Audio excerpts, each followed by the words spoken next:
All right, thank you, Tyler. Well, you may wonder where your water comes from and is it safe? The discussion about water quality in Iowa intensified last year when Des Moines Waterworks brought a lawsuit against 3 North Iowa counties, blaming them for chemicals seeping into the waterways. KIMT News 3's Brian Tabick is learning this issue is something some farmers have been working on now for decades. He has more in a special report.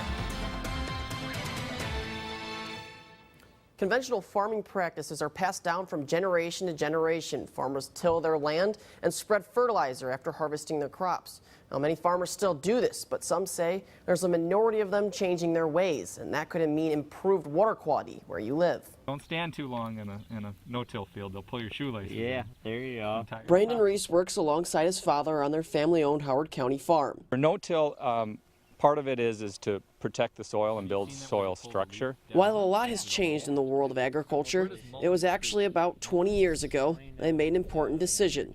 Reese and his father are known as no-till farmers. They grow crops year to year without disturbing the soil. The technique helps eliminate erosion on their land. My dad started it on our farm, and they started experimenting on the old traditional story of experimenting on the back 40, where no one will see it and see how much you mess things up.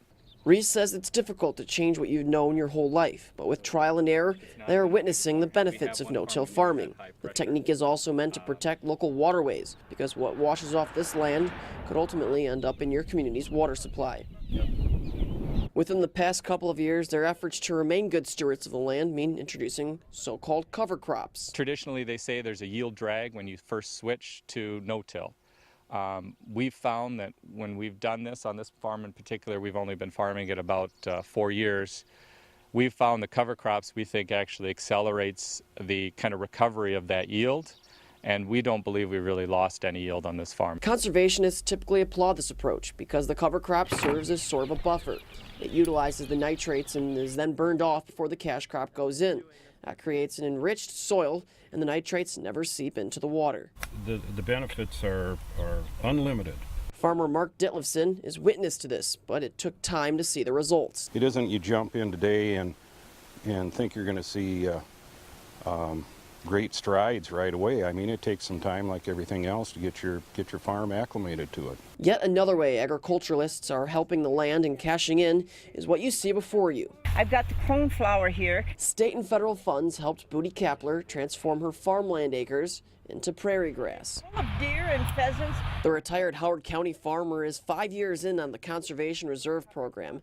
Many of the plants you see here are native to the land. The first 2 years, I thought, this has got to be better than this. I wasn't happy at all, but after this is established with all these beautiful flowers and the greens, it's the only way to go. Now, she has more than 35 acres of wildflowers. I don't think people realize that more and more we're going to have to be watching and testing the water so that it gets too contaminated from all the things we put on the ground. Experts say this rejuvenates the soil by putting necessary nutrients back in the ground, and once again, keeping those nitrates away from water. Cardinals are in the trees and they come out here and forage. And while traditional farmers argue new technology reduces the amount of chemical fertilizer and helps pinpoint potential problems, others argue that just isn't enough. Trying to get that watershed to filter that water that's going above ground, and some of the water that goes through the tiles we run through the wetland ponds, and that helps denitrify that water. The Silver Creek Watershed Program is still in the early stages, but conservationists believe they've had a lot of success in Howard County. This year we're going to be introducing brook trout to Silver Creek that hasn't seen trout in several decades. So that's also an indication that we're headed in the right direction, and the water quality is improving, and if we can sustain trout, especially a reproducing trout, we know that goal has been met. But there are challenges. Experts say water quality efforts differ from county to county in both Iowa and Minnesota. Really, the big benefit is being able to hear from somebody who has done it successfully in this area. Mark Shatsky is part of the Freeborn County Soil and Water Conservation District and has been educating farmers on soil and water quality practices for 3 years.